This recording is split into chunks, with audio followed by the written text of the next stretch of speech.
Mall बन गया था, भीड़ लौट आई थी, रोशनी चमक रही थी, लेकिन जमीन के नीचे दबी कहानियां खत्म नहीं हुई थीं। शहर ने सोचा कि अब सब शांत है, लेकिन कुछ फाइलें ऐसी थीं जो आधिकारिक रूप से बंद होने के बावजूद भीतर से खुली रह गई थीं। राघव की मौत के बाद उसकी निजी डायरी पुलिस मुख्यालय की एक अलमारी में सील कर दी गई थी। किसी ने उसे दोबारा देखने की कोशिश नहीं की। पर एक दिन क्राइम ब्रांच में नई नियुक्ति हुई एसीपी मीरा चौहान। उसने पुराने हाई प्रोफाइल केस पढ़ने शुरू किए। जैसे ही उसने आरव, नायरा, कबीर, करण और राघव से जुड़े दस्तावेज देखे, उसे पैटर्न दिखा। हर मौत के पहले एक आर्थिक लेन देन, हर अपराध के बाद कोई तीसरा फायदा उठाने वाला। मीरा ने राघव की डायरी मंगवाई। उसमें आखिरी पन्ने पर एक नाम बार बार लिखा था, SV। कोई पूरा नाम नहीं, सिर्फ शुरुआती अक्षर। मीरा ने बैंक रिकॉर्ड निकलवाए। 5 करोड़ की चोरी के बाद जिन खातों में रकम घुमाई गई थी, उनमें से एक शेल कंपनी का अंतिम लाभार्थी था संजय वर्मा। शहर का बड़ा कारोबारी, राजनीति से गहरा संबंध, कई प्रोजेक्ट्स में विक्रम मल्होत्रा का पार्टनर। मीरा ने चुपचाप निगरानी शुरू की। पता चला कि मॉल बनाने वाली कंपनी में भी संजय की हिस्सेदारी थी। वही जमीन जो कभी फार्म हाउस थी, वही खून से सनी मिट्टी, वही जगह अब करोड़ों का प्रोजेक्ट बन चुकी थी। मीरा को शक हुआ कि क्या पूरा खेल जमीन हथियाने के लिए था। उसने पुराने रजिस्ट्री पेपर निकलवाए। फार्म हाउस कबीर के पिता के नाम था। कबीर की मौत के बाद, फिर उनके पिता की दुर्घटना के बाद, जमीन कानूनी विवाद में गई और आखिरकार औने पौने दाम में नीलाम हुई।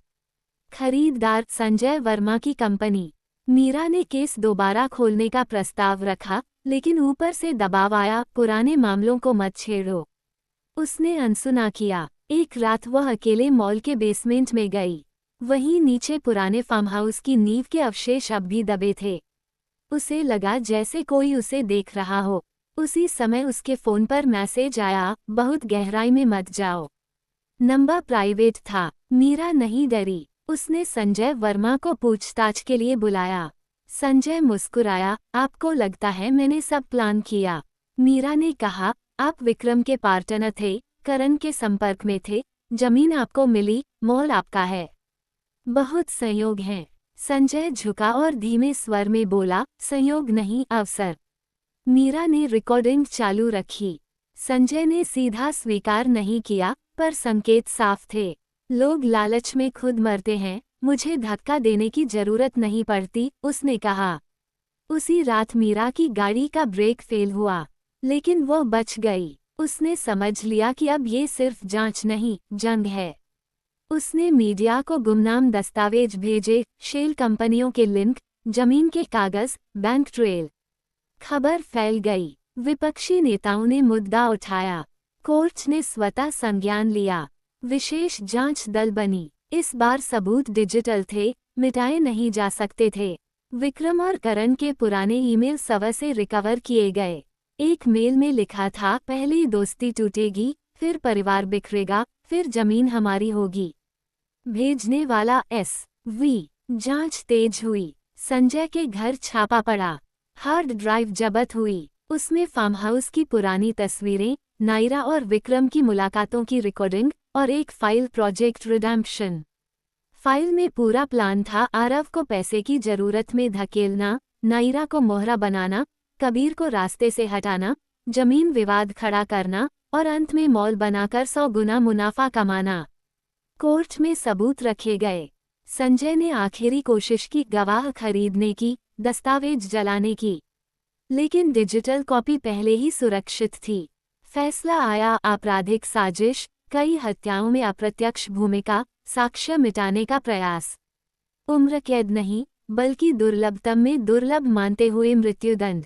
संजय पहली बार डरा। जेल में उसे वही बैरक मिली जहां करण था। फांसी की तारीख तय हुई। शहर में लोग कह रहे थे अब न्याय हुआ, लेकिन न्याय से ज्यादा ये कहानी एक श्रृंखला थी, जहां हर किरदार ने किसी न किसी लालच में कदम बढ़ाया और गिरता गया। फांसी से एक रात पहले संजय ने मीरा को बुलाने की मांग की। मीरा आई। संजय बोला, तुम्हें लगता है मेरे मरने से सब खत्म? मीरा ने कहा, कम से कम तुम और किसी को नहीं मरवा पाओगे। संजय हंसा, सिस्टम जिंदा है। सुबह तख्ता खिसका, एक और शरीर झूला। केस आधिकारिक रूप से बंद हुआ। मॉल चलता रहा, लोग खरीदारी करते रहे, लेकिन कुछ महीनों बाद आर्थिक घोटाले का खुलासा हुआ। मॉल की नींव में घटिया सामग्री, रिश्वत, टैक्स चोरी। कंपनी दिवालिया हुई, इमारत में दरारें पड़ीं। एक दिन पार्किंग की छत गिरी, कई लोग घायल हुए। जांच में वही पुराना नेटवर्क निकला, लालच, शॉर्टकट, फर्जी कागज। मॉल सील हुआ, अंततः उसे गिराने का आदेश हुआ। जब बुलडोजर चला, जमीन फिर खुली। नीचे वही पुरानी नींव, वही जली हुई लकड़ी के टुकड़े, वही जंग लगी लोहे की रॉड मिली जिससे कबीर मारा गया था। मीरा ने उसे सबूत के तौर पर नहीं, प्रतीक के तौर पर देखा। उसने फाइल पर आखिरी टिप्पणी लिखी, अपराध केवल व्यक्ति नहीं, प्रवृत्ति है। शहर आगे बढ़ गया, लेकिन इस जमीन ने प्यार को धोखे में, दोस्ती को खून में, न्याय को देरी में और लालच को फांसी में बदलते देखा। आखिर में कोई विजेता नहीं था, सिर्फ खाली जमीन थी जिस पर फिर कभी कोई निर्माण नहीं हुआ। सरकार ने उसे सार्वजनिक स्मारक घोषित कर दिया, बिना नाम का, बिना शिलालेख का। लोग वहां से गुजरते, कुछ नहीं जानते। हवा चलती, धूल उड़ती और जमीन के भीतर दबी आवाजें धीरे धीरे मिट्टी में मिलती रहीं। स्मारक बन गया था, लेकिन उसे कोई नाम नहीं दिया गया। पत्थर का एक खाली चबूतरा, चारों ओर लोहे की जाली और बीच में सूखी मिट्टी का एक टुकड़ा। लोग वहां से गुजरते, कुछ सेकंड रुकते, फिर आगे बढ़ जाते। किसी को पता नहीं था कि इसी जमीन ने कितनी सांसें रोकी थीं, कितनी चीखें सोखी थीं, कितने सपनों को निगला था। सरकार ने उसे शहरी विकास परियोजना का स्मृति स्थल कहकर छोड़ दिया, लेकिन फाइलों में उसका असली इतिहास दबा हुआ था। एसीपी मीरा चौहान का ट्रांसफर हो चुका था, केस बंद था, मीडिया को नया मुद्दा मिल चुका था, शहर सामान्य हो गया था। पर सामान्यता हमेशा सच नहीं होती। राघव की डायरी के आखिरी पन्ने में एस.वी. के नीचे एक और अधूरा वाक्य लिखा था, ऊपर तक। मीरा ने उस समय इसे अनदेखा कर दिया था क्योंकि संजय वर्मा की गिरफ्तारी से मामला संतुष्ट दिख रहा था। पर ट्रांसफर के बाद जब उसने निजी तौर पर डायरी दोबारा पढ़ी, उसे लगा कि कहानी शायद और गहरी थी। संजय सिर्फ एक कड़ी था। जमीन का खेल अकेले किसी एक कारोबारी का नहीं हो सकता। उसने पुराने टेंडर डॉक्यूमेंट्स मंगवाए। मॉल निर्माण की मंजूरी जिस विभाग से पास हुई थी, वहां हस्ताक्षर थे राज्य मंत्री धर्मपाल सिंह। वही मंत्री जिन्होंने भूमि अधिग्रहण नीति में बदलाव किया था, वही मंत्री जिनकी रैली में संजय वर्मा मुख्य दानदाता था। मीरा अब आधिकारिक रूप से जांच नहीं कर सकती थी, लेकिन उसने निजी स्तर पर जानकारी जुटानी शुरू की। उसने अपने भरोसेमंद पत्रकार मित्र अद्वैत को बुलाया। अद्वैत पहले भी कई घोटाले उजागर कर चुका था। मीरा ने दस्तावेज टेबल पर रखे। अद्वैत ने पढ़ते पढ़ते सिर उठाया, ये सीधा राजनीतिक फंडिंग का मामला है। मीरा ने कहा, और शायद हत्याओं की जड़ भी। अद्वैत ने स्टोरी पर काम शुरू किया। उसने फंड ट्रेल निकाली। पता चला कि मॉल प्रोजेक्ट से पहले मंत्री के चुनाव फंड में भारी रकम आई थी, जो शेल कंपनियों से घुमाकर भेजी गई थी। उन्हीं कंपनियों का लिंक संजय वर्मा से था। कहानी अब साफ दिखने लगी। जमीन चाहिए थी, मालिक हटे, विवाद खड़ा हुआ, सस्ती नीलामी, फिर महंगा प्रोजेक्ट, फिर राजनीतिक फंडिंग। अद्वैत ने रिपोर्ट प्रकाशित की। शहर में हलचल मच गई।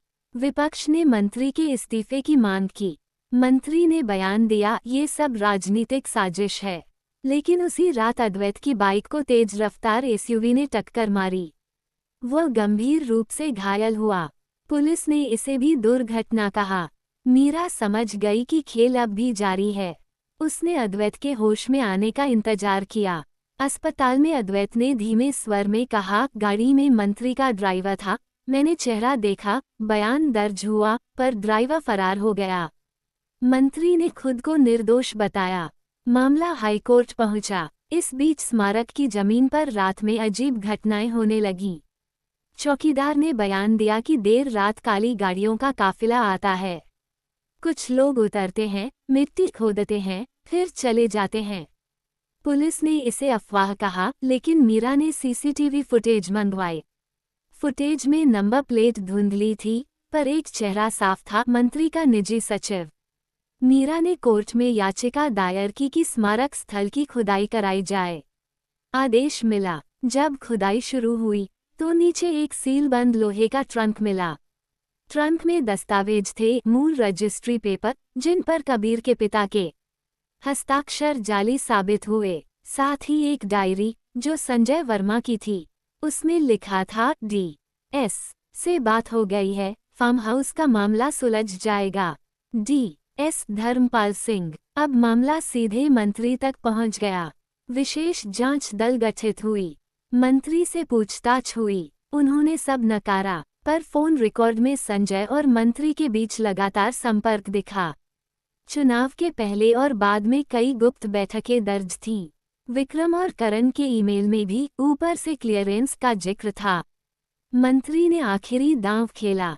उन्होंने गवाहों को खरीदने की कोशिश की, अधिकारियों का ट्रांसफर कराया, मीडिया पर दबाव डाला। लेकिन इस बार डिजिटल युग था। अद्वैत ने अस्पताल से ही वीडियो बयान रिकॉर्ड कर जारी कर दिया। सोशल मीडिया पर आग लग गई। जनता सड़कों पर उतर आई। कोर्ट ने मंत्री की गिरफ्तारी का आदेश दिया। उन्हें जेल भेजा गया। चार्जशीट में सीधे हत्या का आरोप नहीं था, लेकिन आपराधिक साजिश, भूमि हड़पने की साजिश, साक्ष्य नष्ट करने और आपराधिक लापरवाही के तहत मामला बना। अभियोजन ने दलील दी कि यदि जमीन हड़पने की साजिश न होती तो घटनाओं की श्रृंखला शुरू ही नहीं होती। बचाव पक्ष ने कहा, प्रत्यक्ष हत्या का सबूत नहीं। महीनों तक सुनवाई चली। इस दौरान अद्वैत ठीक हो गया, पर लंगड़ा कर चलता था। उसने कोर्ट में गवाही दी। मीरा ने भी बयान दिया। राघव की डायरी को साक्ष्य माना गया। अंततः अदालत ने माना कि मंत्री की भूमिका आपराधिक साजिश में सिद्ध है। हालांकि प्रत्यक्ष हत्या का प्रमाण न होने के कारण उन्हें फांसी नहीं, बल्कि आजीवन कारावास की सजा दी गई। लेकिन कोर्ट ने टिप्पणी की, इस साजिश ने अनेक जिंदगियां ली और राज्य की संस्थाओं को कलंकित किया। जेल में मंत्री की तबीयत बिगड़ने लगी। कुछ महीनों बाद दिल का दौरा पड़ा और उनकी मौत हो गई। आधिकारिक बयान, प्राकृतिक कारण। पर शहर में लोग फुसफुसाते रहे, इतनी मौतों के बाद उसका भी अंत ऐसा ही होना था। स्मारक स्थल अब राष्ट्रीय खबर बन चुका था। सरकार ने निर्णय लिया कि वहां एक सार्वजनिक न्याय स्मारक बनेगा, जहां उन सभी के नाम अंकित होंगे जो इस साजिश में मारे गए। कबीर, उसके पिता, अनुष्का, आरव, नायरा, करण, राघव और अद्वैत के नाम के लिए खाली जगह छोड़ी गई, क्योंकि वह जिंदा था, पर उसकी जिंदगी बदल चुकी थी। अद्वैत ने नाम अंकित होने से मना किया। उसने कहा, मैं जिंदा हूँ, मुझे पत्थर पर मत लिखो। समय बीतता गया। मीरा ने सेवा से इस्तीफा दे दिया। उसने कानून पढ़ाना शुरू किया। हर क्लास में वह एक केस स्टडी पढ़ाती, बिना नाम के, बिना जगह के। वह बताती कि कैसे एक लालच कई परतों में अपराध बनता है, कैसे प्यार, दोस्ती, परिवार सब साजिश के जाल में फंस सकते हैं, कैसे न्याय देर से आता है और कभी कभी अधूरा आता है। छात्र सुनते, नोट्स लेते, पर उन्हें नहीं पता था कि यह सिर्फ पाठ नहीं, किसी की जली हुई जिंदगी का सार है। एक रात मीरा उसी स्मारक पर गई। नाम पत्थर पर खुदे थे। हवा शांत थी। उसने मिट्टी को हाथ से छुआ। उसे लगा जैसे जमीन अब शांत है। पर शांति का मतलब भूल जाना नहीं होता। उसने मन ही मन कहा, अब खत्म। पर इतिहास कभी पूरी तरह खत्म नहीं होता। कई साल बाद उस जमीन के पास एक नया आवासीय प्रोजेक्ट शुरू हुआ। डेवलपर ने दावा किया, शुभ स्थान, विवाद मुक्त। लोग फ्लैट खरीदने लगे, पर उद्घाटन के दिन अचानक निर्माणाधीन टॉवर की एक मंजिल गिर गई। जांच में फिर वही निकला, घटिया सामग्री, रिश्वत, मिलीभगत। शहर ने सीखा नहीं था। लालच फिर लौट आया था। मीरा ने अखबार में खबर पढ़ी। उसने आंखें बंद की। उसे लगा जैसे कहानी फिर शुरू हो रही है, पर इस बार उसने दखल नहीं दिया। उसने सोचा, हर पीढ़ी को अपना सच खुद सीखना होगा। सालों बाद स्मारक जर्जर हो गया। नाम धुंधले पड़ने लगे। लोग नई पीढ़ी के थे, उन्हें पुराने किस्से याद नहीं थे। पर कुछ बुजुर्ग अब भी बच्चों को बताते, यहाँ कभी एक फार्म हाउस था जहाँ प्यार ने धोखा दिया था। बच्चे सुनते, हंसते, आगे बढ़ जाते। आखिरकार नगर निगम ने स्मारक हटाने का निर्णय लिया। कहा गया, रखरखाव महंगा है। पत्थर उखाड़े गए, नाम टूटे, मिट्टी समतल कर दी गई। जगह खाली हो गई, कोई निशान नहीं बचा। जमीन समतल कर दी गई थी, स्मारक हटा दिया गया था, नाम मिटा दिए गए थे, लेकिन शहर की हवा में अब भी एक अनकहा इतिहास तैरता था। लोग अपने अपने काम में लगे थे, नई इमारतें उठ रही थीं, पुराने किस्से धूल बनकर उड़ रहे थे, पर अपराध की जड़ें मिट्टी से कहीं गहरी होती हैं। वर्षों बीत चुके थे। मीरा अब प्रोफेसर मीरा चौहान बन चुकी थी। उसके बालों में सफेदी आ गई थी, आवाज में पहले जैसी कठोरता नहीं, पर भीतर की आग अब भी जिंदा थी। वो अपने छात्रों को हमेशा एक बात सिखाती, अपराध कभी अकेला नहीं आता, वो रिश्तों की दरारों से जन्म लेता है। एक दिन उसकी क्लास में एक नया छात्र आया, आदित्य वर्मा। शांत, कम बोलने वाला, पर आंखों में एक अजीब बेचैनी। जब क्लास में मीरा ने पुराने भूमि घोटाले और उससे जुड़े अपराधों पर चर्चा शुरू की, आदित्य की उंगलियां कांपने लगीं। क्लास खत्म होने के बाद वह रुका। उसने धीमे स्वर में कहा, मैम, क्या कभी ऐसा होता है कि किसी के किए की सजा उसकी अगली पीढ़ी भुगते? मीरा ने उसकी ओर देखा। अक्सर, उसने जवाब दिया, जब सच छिपा रह जाए। आदित्य ने सिर झुका लिया। कुछ हफ्तों बाद शहर में एक और सनसनीखेज हत्या हुई। एक बिल्डर, रजत खुराना, अपने ऑफिस में मृत पाया गया। सिर पर भारी वस्तु से वार, सेफ खाली, फाइलें गायब। पुलिस ने लूट का मामला माना, पर मीरा ने खबर पढ़ते ही महसूस किया कि पैटर्न परिचित है। रजत वही था जिसने स्मारक हटाने का ठेका लिया था और उसी जमीन पर नए प्रोजेक्ट की योजना बनाई थी। जांच इंस्पेक्टर विवेक को सौंपी गई। विवेक युवा था, पर महत्वाकांक्षी। उसने सीसीटीवी खंगाले। एक धुंधली छवि सामने आई, काले हुडी में एक युवक। कद, चाल, कुछ जानी पहचानी। उसी दिन मीरा को खबर मिली कि आदित्य क्लास में नहीं आया। पुलिस ने आदित्य को हिरासत में लिया। उसके कमरे से पुराने अखबारों की कतरनें मिली, कबीर, नायरा, आरव, करण, मंत्री, सबके बारे में। साथ ही एक डायरी, जिसमें लिखा था, नाम मिटा दिए गए, पर खून नहीं। पूछताछ में आदित्य चुप रहा। फिर अचानक बोला, रजत खुराना ने जमीन खरीदी थी। उसने कहा था कि यहाँ शॉपिंग कॉम्प्लेक्स बनेगा, इतिहास की कोई कीमत नहीं। मैंने उसे याद दिलाया कि इतिहास की कीमत खून से चुकाई जाती है। विवेक ने पूछा, तुम्हारा उस जमीन से क्या संबंध?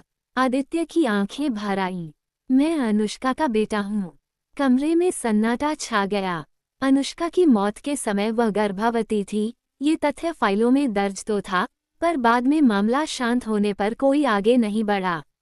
बच्चे को रिश्तेदारों ने पाला, फिर विदेश भेज दिया। वह बड़ा होकर लौटा था, अपनी मां की कहानी लेकर। आदित्य ने स्वीकार किया कि उसने रजत की हत्या की। उसने कहा था कि स्मारक हटाना सही था, लोग भूल जाते हैं। मैं नहीं भूला, पर कहानी यहीं नहीं रुकी। पूछताछ में उसने एक और नाम लिया, विवेक। आपके पिता उस समय नगर निगम में थे। उन्होंने स्मारक हटाने की फाइल पर हस्ताक्षर किए थे। विवेक सन रह गया। उसने फाइल देखी, हाँ, उसके पिता का नाम था। मामला व्यक्तिगत हो गया। विवेक ने खुद को जांच से अलग करने की पेशकश की, पर वरिष्ठों ने मना कर दिया। अदालत में केस चला। आदित्य ने अपराध स्वीकार किया, पर कहा कि वह अकेला नहीं। उसने आरोप लगाया कि स्मारक हटाने के बाद जमीन के नीचे से निकले कुछ दस्तावेज गायब कर दिए गए थे, जिनमें मंत्री से भी ऊपर के लोगों के नाम थे। अदालत ने सबूत मांगे। आदित्य के पास ठोस प्रमाण नहीं थे। मीडिया ने उसे प्रतिशोधी हत्यारा कहा। कुछ लोगों ने उसे न्याय का सैनिक बताया। शहर फिर बंट गया। मीरा कोर्ट में गवाही देने गई। उसने कहा, प्रतिशोध न्याय नहीं होता, वह अपराध की नई कड़ी है। आदित्य ने उसकी ओर देखा। उसकी आंखों में दर्द था, पर जिद भी। फैसला आया, धारा 302 के तहत दोषी, उम्र कैद। अदालत ने टिप्पणी की, व्यक्तिगत प्रतिशोध कानून का विकल्प नहीं हो सकता। आदित्य को जेल भेज दिया गया। जेल में वह शांत रहा। उसने पढ़ाई जारी रखी, कानून की किताबें मंगवाईं। उसने अपील दायर की। अपील में उसने तर्क दिया कि रजत खुराना कई अवैध गतिविधियों में शामिल था और उसके पास उन दस्तावेजों के बारे में जानकारी थी जो गायब किए गए। अपील खारिज हुई। कुछ साल बाद जेल में दंगा हुआ। कैदियों के बीच झड़प। आदित्य गंभीर रूप से घायल हुआ। अस्पताल ले जाते समय उसकी मौत हो गई। आधिकारिक बयान कैदी हिंसा, पर जेल के भीतर की सच्चाई कभी बाहर नहीं आई। मीरा ने खबर सुनी तो देर तक खामोश रही। उसने सोचा, एक और नाम, एक और अंत। उसने अपने छात्रों से कहा, जब समाज इतिहास मिटाता है तो कुछ लोग उसे खून से लिखने की कोशिश करते हैं और फिर वही चक्र दोहराया जाता है। विवेक के पिता ने इस्तीफा दे दिया। उन्होंने सार्वजनिक बयान दिया कि स्मारक हटाने का निर्णय राजनीतिक दबाव में लिया गया था। पर अब बहुत देर हो चुकी थी। जमीन पर नया प्रोजेक्ट फिर शुरू हुआ। इस बार नाम बदला गया शांतिधाम रेसिडेंसी। उद्घाटन के दिन बारिश हुई। नींव में पानी भर गया। निर्माण रुक गया। निवेशक पीछे हटे। प्रोजेक्ट अधूरा पड़ा रहा। धीरे धीरे वहां झाड़ियां उगाईं। सालों बाद वह जमीन फिर खाली थी। न स्मारक, न मॉल, न रेसिडेंसी, सिर्फ खुला मैदान। बच्चे वहां क्रिकेट खेलने लगे। उन्हें नहीं पता था कि उसी पिच पर कभी खून बहा था। मीरा बूढ़ी हो चुकी थी। एक शाम वो उसी मैदान के किनारे बैठी थी। उसने बच्चों को खेलते देखा। एक बच्चा गिरा, दूसरे ने हाथ बढ़ाकर उठाया। मीरा की आंखों में नमी आ गई। उसने सोचा, शायद हर पीढ़ी को मौका मिलता है कि वो दोस्ती को बचाए, लालच को नहीं। पर कहानी यहीं भी पूरी तरह खत्म नहीं हुई। एक दिन खुदाई में फिर कुछ कागज मिले, पुरानी रजिस्ट्री की कॉपी, जिनमें मंत्री से ऊपर के एक उद्योगपति का नाम था, जो अब राष्ट्रीय स्तर का नेता बन चुका था। खबर आई, पर तुरंत दबा दी गई। दस्तावेज फर्जी घोषित कर दिए गए। मीरा ने आखिरी बार डायरी खोली और लिखा, सच की उम्र लंबी होती है, पर उसकी आवाज कमजोर होती है। कुछ महीनों बाद उसकी नींद में ही मौत हो गई। कोई साजिश नहीं, कोई हिंसा नहीं, बस समय। उसके अंतिम संस्कार में कुछ पुराने छात्र आए। विवेक भी आया। उसने चुपचाप कहा, मैम, चक्र अब भी चल रहा है। वर्षों बाद जब शहर और फैल गया, उस जमीन पर एक सरकारी पार्क बना। नाम रखा गया एकता उद्यान। कोई इतिहास का बोर्ड नहीं, बस पेड़, बेंच और झूले। बच्चे खेलते, बुजुर्ग टहलते। कभी कभी रात में हवा चलती तो पेड़ों की शाखाएं टकराती और अजीब आवाज होती। लोग कहते हवा है, पर उस हवा में दोस्ती की चीख, प्रेम का धोखा, हत्या की गूंज, जेल की सिसकी और फांसी की खामोशी घुली थी। एकता उद्यान में शाम ढल रही थी। बच्चे घर लौट चुके थे। हवा में धूल थी और पेड़ों की परछाइयां लंबी हो चली थीं। उस मैदान के बीच जहां कभी फार्म हाउस था, जहां खून बहा था, जहां स्मारक बना और टूटा, वहां अब घास उगी थी। सबको लगता था कि कहानी अब सचमुच खत्म हो चुकी है, लेकिन सच की एक परत हमेशा बची रहती है, जो समय आने पर खुद को खोल देती है। नगर निगम ने पार्क के कोने में एक छोटा सा भूमिगत जल टैंक बनाने का फैसला किया। खुदाई शुरू हुई। तीसरे दिन मजदूरों की कुदाल किसी कठोर चीज से टकराई। मिट्टी हटाई गई तो लोहे का एक और संदूक निकला। जंग लगा, बंद, भारी। पुलिस बुलाई गई। इंस्पेक्टर विवेक अब एसीपी बन चुका था। उसने संदूक खुलवाया। अंदर पुराने दस्तावेज, कुछ हार्ड ड्राइव और एक सीलबंद लिफाफा था जिस पर लिखा था, अगर यह खुला है तो मैं मर चुका हूँ, राघव। सन्नाटा। विवेक ने दस्तावेज सील करवाए और फॉरेंसिक के लिए भेजे। हार्ड ड्राइव रिकवर हुई। उसमें वीडियो फाइलें थीं, राघव की खुद की रिकॉर्डिंग। वह कैमरे के सामने बैठा था, थका हुआ पर दृढ़। अगर यह संदेश बाहर आया है, राघव की आवाज गूंजी, तो समझो कि मेरे साथ भी वही हुआ जो बाकी के साथ हुआ। मैंने सिर्फ जमीन घोटाला नहीं, उससे ऊपर की परत देखी है। ये खेल सिर्फ धन का नहीं, पहचान का है। वीडियो आगे बढ़ा। कबीर, वो असली निशाना नहीं था, वो गवाह था। असली दस्तावेज उसके पिता के पास थे। उन दस्तावेजों में साबित होता था कि ये जमीन स्वतंत्रता सेनानी परिवार को दी गई थी, शर्त के साथ कि इसे व्यावसायिक उपयोग में नहीं लाया जाएगा। वह शर्त तोड़ी गई और जो लोग इसे छिपाना चाहते थे उन्होंने घटनाओं की श्रृंखला शुरू की। दूसरी फाइल खुली, पुराने कागज जिनमें सरकारी मुहरें थीं। हस्ताक्षर एक ऐसे उद्योगपति के थे जिसका नाम पहले भी उभरा था पर दबा दिया गया था, सत्येंद्र चौधरी।